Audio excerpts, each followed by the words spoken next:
And welcome back to Jeff Koinange Live here at Citizen Television, talking law and society.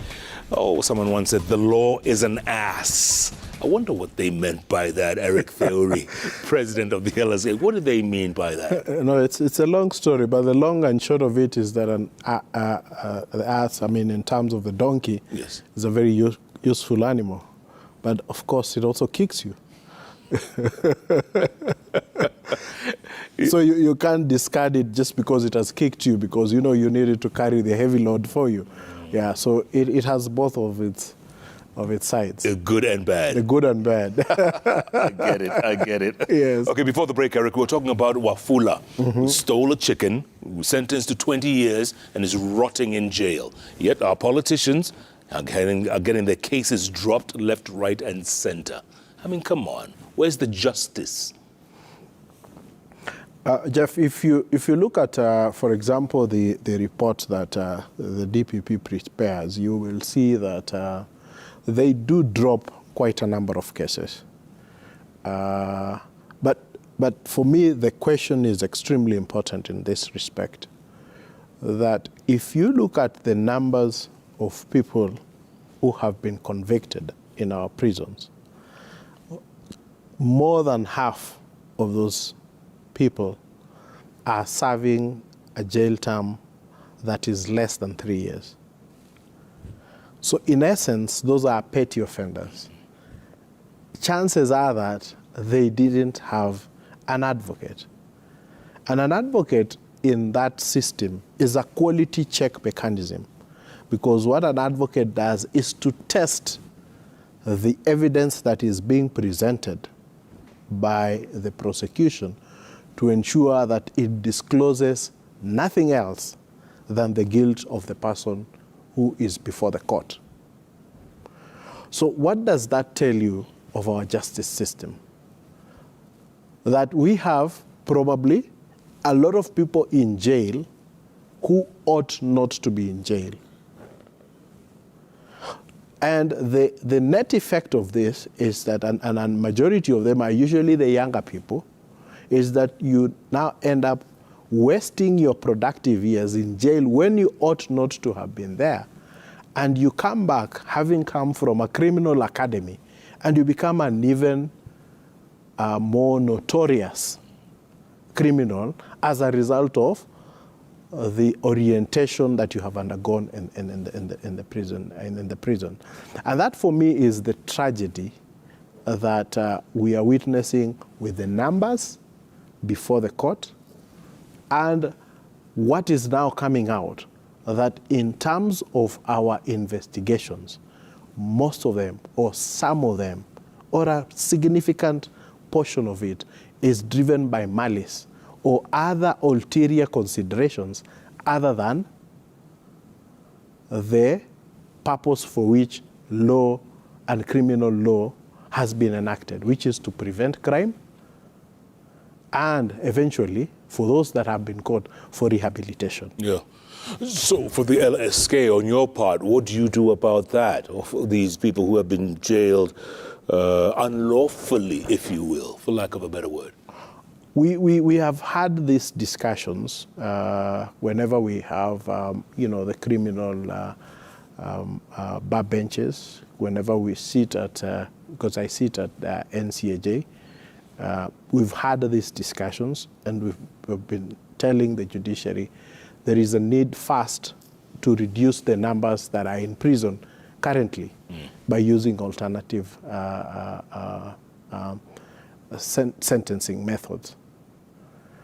Of course, we also intend to work with like-minded partners so that we can enhance not just the capacity of our advocates to plead for non-custodial and alternative sentencing methods, but also to raise the capacity of the judiciary to move in that direction. There is also a challenge because with the judiciary, it's sometimes a question of how many cases do you clear, because you have a backlog. Yeah. And one of the assessment is how many cases do you clear. So you almost become, like a machine. that you want to clear as many cases as possible, and where you find that someone is guilty, you want to convict, send them to jail for 1 month, 2 months. But if you are convicting someone who probably was working a day job, he doesn't have, something to do, he looks at it and says, I can go and eat government food for 3 or 4 months for free. But if you perhaps sentence them to go and clean the chief's toilet or something, that might act more of a deterrence. So we need to have this conversation, and it's a conversation that is ongoing, but we're trying to see if we can get on board more partners to support us so that we are able to carry out more sensitization, talk to the community, try and get in more pro bono advocates to deal at that level in terms of some of these petty cases, so that then, one, we can be able to also act as a check against police misuse of their powers, but also, secondly, ensure that those who go into the system are actually people who deserve to get into the system, as opposed to. So we have quite a bit of work in terms of what we need to do. We will also, of course, be pushing the government, because it's the government which has this responsibility to ensure that it puts in more money into the National Legal Aid scheme and activate it, so that we can begin to actually have this country on the path of the rule of law and the constitutionalism. Yeah. You were telling me earlier on, Eric, that there are 23,000 lawyers in Kenya, plus minus? Yes. What kind of quality of lawyer are we producing today? What do you see? What's the quality of the lawyer that's coming out of the institutions today? We have fairly good lawyers coming out. I think if you were to rank Kenyan lawyers in the international space and in Africa generally in terms of their training, the quality of work that they do, you'll find that the Kenyan lawyers really rank highly. But that said and done, we also have challenges. And because of also the high numbers, we get about 2,000 advocates getting admitted perhaps every year. So we have a challenge with regards to question of quality. We have a challenge with regards to the question of mentorship. And you must appreciate that, and this is an old adage saying within our profession, that the younger lawyer has the advantage of newer knowledge. The older lawyer has the advantage of experience. Now, the place of experience vis-a-vis newer knowledge in terms of now mentorship and guiding the ones who are coming in so that their knowledge is then infused with their experience is where we are having a bit of a challenge. But again, you look at it, it is the question of the numbers. Because our older members, and when we say old, I would want to use 10 years in practice as a benchmark, are increasingly becoming less. The younger ones of 10 and below are increasingly becoming more because of the number of lawyers we keep admitting. So in terms of being able to create structures for mentorship and for the passage of this experience, because you see, sometimes you don't have to reinvent the wheel. If I tried something in my younger years and it didn't work, I should be able to pass on that experience to those who are coming after me. But when there are too many and there are no channels for that, that's a problem. And it's also one of the things which, as a law society, we are also looking at in terms of how then do we ensure that we create adequate structures for the passage of that knowledge and to just try and raise the standards of the lawyers who are coming into the market. Yeah. You know, I was thinking of just a moment ago, we have a by-election coming up in Bungoma. Mm-hmm. IEBC, half of the commissioners have resigned, or not half, but some of them have resigned, several of them. How are we going to hold a credible election with the IEBC in a state that it is? Is there a constitutional crisis looming? we have a problem. And, you know, when you see IEBC going through the kind of crisis that it is going through, it you know, in a way saddens you. I was particularly, on my part, extremely disappointed with the process that was undertaken in Parliament, extremely disappointed. I thought that they had an opportunity to benchmark and set a standard of inquiry into the allegations of misconduct by the commissioners that would meet some of the best standards internationally. But they rushed it. They appear to have had an outcome in mind, and you know, they took the process to get to that outcome, which is extremely sad, considering that the people of Kenya, when setting up these independent commissions, wanted them to enjoy that independence so that they can be a check, an additional check on people's sovereignty. So Parliament should have, you know, taken more time to interrogate those issues, to handle them in a manner that then sets a benchmark for any future any future allegations that may lead to the removal of commissioners. Now, that is compounded by the manner in which the members of the tribunal were appointed. Of course, it is a prerogative of the president to appoint. But what did we see? That the president appoints them in the morning, and in the afternoon, they are being sworn in. And that's where we have a problem. Because in the overall scheme of things, what does it tell you? That the president will appoint people, gazette them in the morning, and the Chief Justice will be available to swear them in the afternoon. It is okay to have that level of high efficiency in the management of government affairs. But in terms of perception, does it give you a feeling that the judiciary is independent? In terms of perception, they might actually have been independent. And they arrived at that and they were told, you know what, there are these people, they have been appointed. Are you available? And the Chief Justice says, yes, if they're available, I can swear them in the afternoon. It is probable that that is what could have happened. But in terms of perception, can we say that that is a process which other people, a layman looking at it, would say that this was possible? And remember, these commissioners, those who have been appointed, we are working on the presumption that they also had other things they were doing.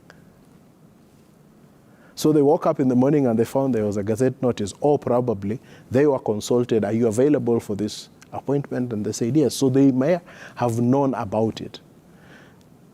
But you want to imagine that if I'm appointed in the morning, the gazette notice comes out showing I've been appointed in the morning, that for the rest of the day, there were a few things I was doing. I was probably celebrating news of my appointment.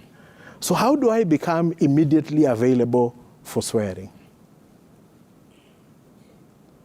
So when you look at that, it gives you an extremely, cold sweat, because you begin to ask yourself certain questions. And I think as Kenyans, we need to ask these questions. Is this super efficiency in government, executive, and judiciary a good thing for us? And I'm not casting any aspersions on the men and women who've been appointed to that tribunal, because I know them. I think they are honorable people. But when the process of their appointment is done in a manner that casts doubt, then you are not even being fair to them in terms of their qualifications and the experience and the stature that they hold in society, because they have really worked hard to be outstanding gentlemen and lady of the law. Absolutely. Must be very worrying for you at the LSK, Mr. President. Must be very worrying. Let's take a look at Magic Wall. Lots of reactions, lots of tweets coming in very thick and very fast this evening. Galgalo Bule says, what is the motive behind the withdrawal of the big graft cases against big names by the DPP since UDA government came into power? If it is due to lack of evidence, DPP must explain how the decision to charge was arrived at in the first place.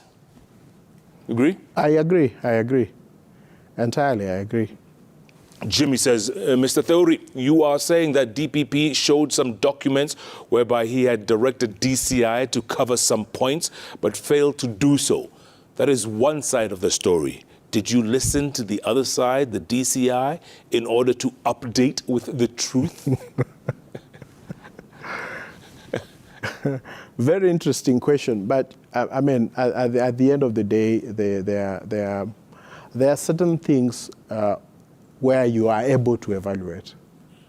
There are certain things where you are able to evaluate when you've been asked once, twice, thrice to give feedback, and that feedback is not coming. No. Then there is a presumption that there's really nothing. Yeah. Clearly, there was a lot of friction between the former DCI and the DPP. I mean, there was major friction.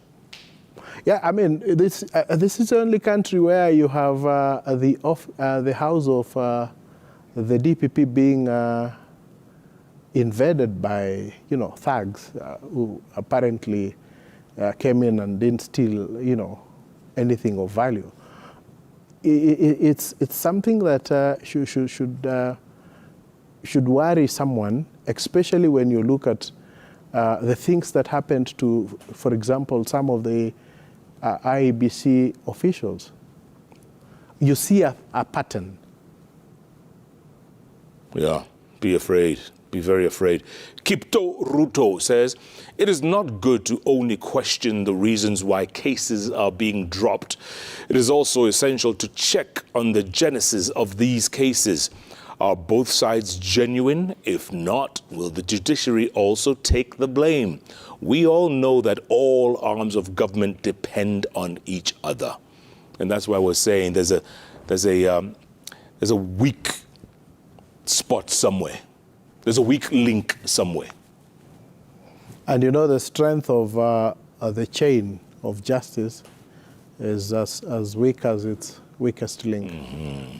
And that's why we really have a problem within that sector. Yeah. Good point. Mr. T. Manyara says, should we come to an amicable conclusion that laws are made to guide the wise, but strictly to be followed by the fools? Criminal injustices should be dealt with accordingly. This will help curb the rising crimes that are being witnessed in our country daily. Remember, the generation is watching. Let's do the right thing. Agree, huh? Yeah. A lot of wisdom there. Yeah, a lot of wisdom there, absolutely. Okelo Mwalimu says ongoing selective acquittal of graft suspects is likely to starve lawyers who used to make a killing from such cases. Due to this, we're likely to witness vehement opposition from the learned friends. Lastly, I'm still hopeful that petty offenders will soon be set free. You were saying that yourself. A lot of people are serving petty crimes and petty offenses, and they should be out. Indeed. Nyantika Chester says, we've made immense strides as a country over the years, and it will be very sad to have bodies like the Royal Society of Kenya sit pretty and watch as the Constitution, quote-unquote, democracy and the rule of law is mutilated. History will judge them harshly. Oof. Someone's coming after you there. Oh, yeah. We are not afraid of the judgment that history is going to give us. We are going to be robust in the defense of the Constitution. That we are completely determined that even if, and this is something that sometimes even our members accuse us of, being anti-government. We are not anti-government. We are only standing for the rule of law. And where there is a violation of the law, we will address it in whichever way, because sometimes some of those things require that they be dealt with by way of law reform. If that is the route, then we will take that route. But if the route is to go to court, then we will take that route. But we will ensure that at least when we are and we discharge our mandate as been given to us by Section 4 of the LSK Act. Yeah. Okay.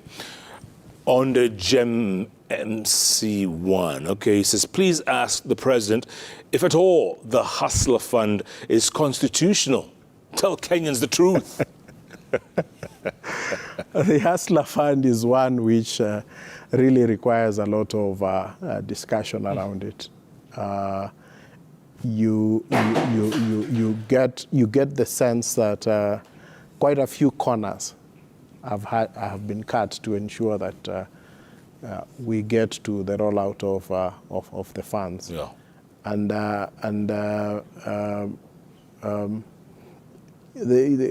In terms of legality, there are quite a number of questions that we are looking at. Compliance with PFM Act, compliance with the requirements for public participation, and all that. So it is going to be something that is going to occupy our minds for quite a while, and we have a few team of experts who are looking into the entire scheme to just advise us on whether it has complied with the law or not. And if it hasn't, you will say something. I mean, you will respond at some point. Yeah, definitely. Yeah. Okay, good. Honorable Murimi says, Eric Theory is the president of the LSK, has been yearning for. We believe in his leadership as he steers way up. I hope he reforms the LSK. It's one of the strong institutions this country has left. Oh, there's some more, okay. Jimmy Wambulua says, to what extent does the president think these cases were all politically motivated and thus lack enough evidence? We're talking about the cases that have been dropped lately. What do you think? To what extent were they politically motivated? No, I think it would be a bit overstretching to make that kind of a response. You look at each case on a case-by-case basis. I think that would be the way to go, and that is what we have done, and we'll continue to do to ensure that public interest is protected, even as all these things are done. And remember, it's not just the Law Society. Before these cases are withdrawn, the DPP also is required to give the court reasons, and there have been courts which have declined to accept the reasons that have been given. So we've also been calling on the judiciary to, put its foot down and demand that cogent reasons should be given before any of those cases are withdrawn. Of course, where parties come and tell the court that they have agreed to withdraw, like the case of the CS for agriculture, Linturi, because it was a case of the victim saying we have agreed. So in those kind of situations, it's very difficult because you can't proceed with a case against those. But there are others, for example, even where the parties have consented, that the public interest would demand that the DPP should not accept the request of the parties to withdraw. And we've had that conversation with the DPP, and we've said, it's not like in all cases where parties come and say we have agreed to withdraw, that should be encouraged. It should be discouraged in cases where public interest, because of the nature of the offense, requires that case be prosecuted to its logical conclusion. Yeah. Finally, you've served 7 months right now. Time flies, we were talking about earlier on. You've got a 2-year tenure, right? What do you want to accomplish by the end of that 2 years? This year we've achieved what we wanted to achieve, which is, one, to restore sanity at the Secretariat. We are working on rebuilding a relationship with partners that we had severed, donor partners and other civil society actors who are very instrumental in offering support, technical and financial, to some of the activities that we intend to undertake. We have initiated a process of review of our own enabling laws and regulations. Some of them are regulations that were enacted in the 60s, in the 90s, and there is a need to review them, to bring them to reality in terms of the advancements that have been made by other law societies across the world. So that is ongoing. We've been able to use technology to integrate our system with the judiciary system. And so beginning next year, and this process has already begun, we generate about 14,000 practicing certificates, and they are printed on hard paper. And that paper goes, the certificate goes to the CRJ to sign. So you can imagine any year she signs about 14,000 practicing certificates. And those are necessary for an advocate to, apply for tenders and whatever. So we have used technology, we've revolutionized that process, and now it's digital from end to end. They apply digitally, it will be signed digitally, and they'll be able to access it digitally from next year. So at least that one is done. So our next big project is to look at how we can optimize the properties that we do have. The Law Society has a property in South Sea, has a property in Gitanga Road. So we want to see how we can optimize that, and I'm hoping that before the end of this year, before the end of next year, we would have come up with concretized plans in terms of how we are able to optimize those properties. Because going into the future, we want to be able to host our own trainings. We want to be able to host our own secretariat and to host a few of the services that go around legal profession. We are working with the Nairobi Center for Arbitration to try and make Nairobi to be the center for dispute resolution. So that basically means that we hope to be able to attract international commercial arbitration into this country, and we have very good experts in this country on that, and we are building capacity towards that. So if we optimize, then some of that work can actually be undertaken at the premises which we would have set up. And eventually, once we diversify the revenue streams for the Law Society, then we can even be able to give more subsidies, especially to the young, to the vulnerable. And Jeff, you must also appreciate one thing. The legal profession is an extremely demanding profession. Yeah. Because of that, then we are vulnerable to depression. We are vulnerable to alcoholism because of the demands that we have on the society. And to take care of those, it's extremely expensive, and we cannot be able to do with the current revenue streams that we have. But if we are able then to expand our income, then we can be able to offer more support to the vulnerable members of the society, to those that fall prey to the demands and the demands of the society. So that is the vision that my council and I are pushing forward, and we have achieved quite a bit. I think going forward, God willing, we should be able to achieve the optimization of our properties, and I think then we would have done our duty to the society, and also have begun the journey of steering the Law Society into greater heights. And I think one other thing which we want to, which we've not been doing very well, is when it comes to legislation that are coming out of Parliament. So we have recruited someone because we didn't have that person in the office for parliamentary affairs. We want to recruit an additional person to do that, so that no bill or regulation will come out of Parliament without the input of the Law Society. Mm-hmm. So we want to ensure that we, as the Law Society, we are driving the legislative and policy agenda of the government in terms of where we want to see this country.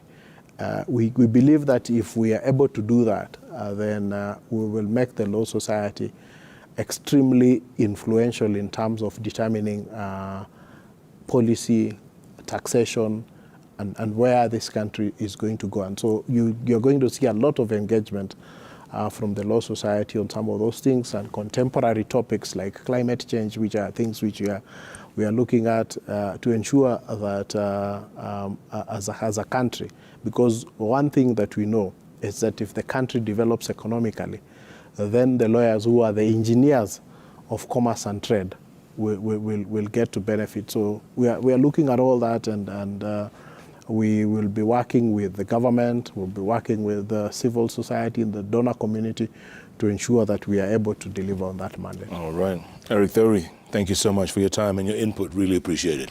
Thank you so much. All right, well done. Good luck. Happy holidays, by the way. Oh, yeah. Thank you so much. Absolutely. Yeah. Eric Theory there, the president of the Law Society of Kenya, breaking it down. I tell you, folks, justice, injustice, whatever you feel, thanks so much for your input, which is very valuable. And hopefully the LSK can do what it is supposed to do, or what it wishes to do. And somebody has to be the checks and balances. And always watch out for Chapter 6 of the Constitution. Ethics. Ethics is a key part. Sure, the LSK will make sure that they stay on top of that. Thanks so much for being a part of JKLive. Every Wednesday, it's all about those three letters on the keyboard that follow each other. JKL. Keep tweeting at Koinange Jeff, at Citizen TV Kenya. The hashtag is JKLive. Good night. Good luck. God bless Kenya.